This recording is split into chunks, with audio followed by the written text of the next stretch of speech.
Then before that, let me ask you a few questions, and then we'll come to the figure part of it.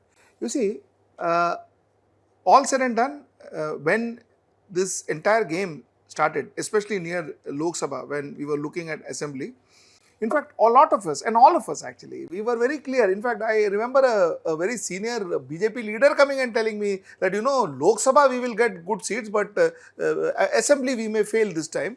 A BJP person telling me this, but all the same, now you actually see Maha Yuti picking up. What made Maha Yuti pick up? What was that Maha Yuti did that actually helped them? No, see, they picked up in perception, at perception level, perception or the opinion makers level, okay, not at the electorate level. If you now, if I decipher it correctly, so they picked up all their perception management and they stepped up their spendings on media and things like that. So this is how they picked up. But when we go on the ground, I'll tell you, you can mark out as a media person also. See, there is a body language of rallies that one needs to, any political observer needs to observe. Look at the liveliness of, you could take out all the rallies of Uddhav Thackeray or Sharad Pawar. Rahul Gandhi has not done so much of rallies till now. Look at their liveliness, the response of masses, how it is live. If you see the Maha Yuti rallies, the response is not live. See, that is the first indicator electorate going against you. The same was the case in Lok Sabha.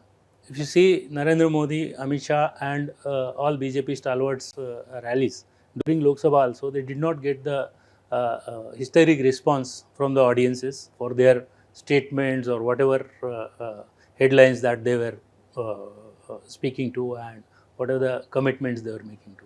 On the contrary, when it is a Sharad Pawar rally or a Uddhav Thackeray rally, they are getting tremendous amount of live response. So the body language of these rallies, I find a little bit of advantage, and no, the mood continues as it was in the Lok Sabha. It still continues. So Ganesh, then I'm confused.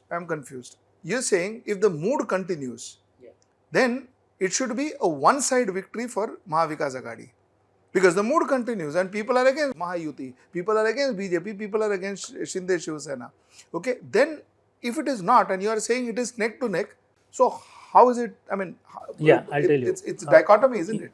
Yeah, it's a dichotomy because this dichotomy is existing in Maharashtra in every poll. If you analyze the statistics of Lok Sabha elections vis-a-vis assembly elections, for last maybe 5 terms from 1999, both the elections have happened almost simultaneously or a 6-month gap. So you will find that if, say, for example, let us say example of 30 seats of Maha Vikas Aghadi in Lok Sabha, 30 into 6 assembly segments, it should go to 180. But it never has happened in the entire history of Maharashtra. Why, I'll tell you. Because certain matrices change when it comes to assembly election. A lot of local issues crop up compared to national and larger issues of constitution being sabotaged or suppressed or constitution being changed, and a lot of other national narratives change to local issues more.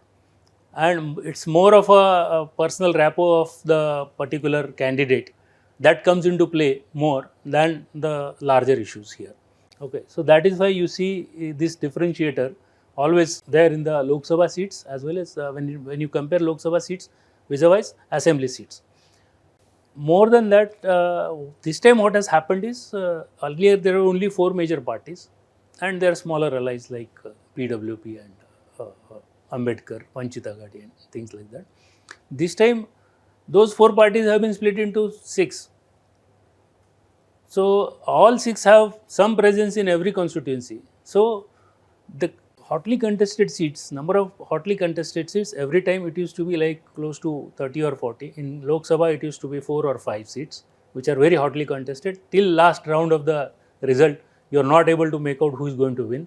So this time that number is very high. So that is why this number comes down from 180 to close to 150, 155 for Maha Vikas Aghadi. Okay. So again, one thing I want to know is if there is no sympathy for Maha Vikas Aghadi, or if there is no rejection to Maha Yuti. Where is the number? Where is the basic numbers coming from? For Maha Vikas Aghadi? For Maha Yuti. Maha Yuti. Yeah. See, what happens is, I'll tell you, when it comes to state elections, again, you have to change the parameters, because Lok Sabha parameters don't work here. Certain parameters are definitely there. Like I said, the Maratha vote is still against the Maha Yuti. Maratha are voting against the Maha Yuti. Then Muslims are already voting against Maha Yuti. Dalits are voting against Maha Yuti. When it comes to, like in my last conversation also I mentioned that there are 3 types of constituencies, like single Subedar, double Subedar, and where there is no Subedar. So all the parties have their fixed number of seats, that is the bare threshold number. So likewise, bare threshold number of all the parties is anywhere between 40 to 50 seats. Okay, so this bare threshold number changes in Lok Sabha and Vidhan Sabha? No, I'm speaking only about Vidhan Sabha. No, I'm saying just for me to understand, does these numbers that you say, which are normally kind of the Subedar factor which gave, let me just remind my audience what Ganesh had said last time. What the theory that Ganesh had put up last time is that there are Subedars, there's one top leader, somebody like say who can we take? Sharad Pawar in Baramati. Sharad Pawar in Baramati is a Subedar. I mean, the vote goes because Sharad Pawar stands, and whichever party stands for, the vote goes there. So that's the single Subedar, according to him. Double Subedar is when you have 2 strong contenders. Like, for instance, what example can we give here? Last time I had given the example of Kopargaon, where Kale and Kole. Kale and Kole, both standing. The last 40 years, these are the 2 families, they alternately come.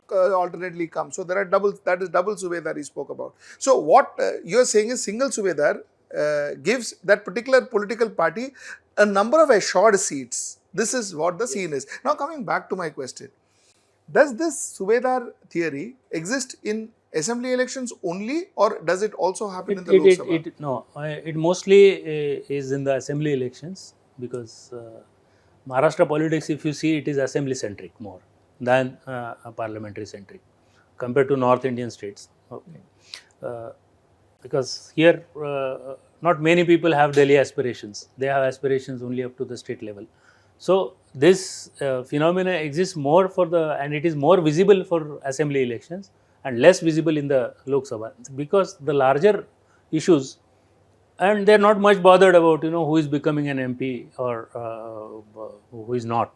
So the larger issues matter there more, and here the personal relationship, the utility factors, who is available for you, all these things matter for this. So it is more assembly centric in Maharashtra. Correct. So now I understand as to where Maha Yuti is getting their seats from. That is from the people where they have got assured seats, and Maha Vikas Aghadi still has an edge, is what you are saying. Stay ahead with our cutting edge news app. Instantly access the latest shorts in just 1 minute and breaking news in just 50 words. Download now for a smarter, faster news experience.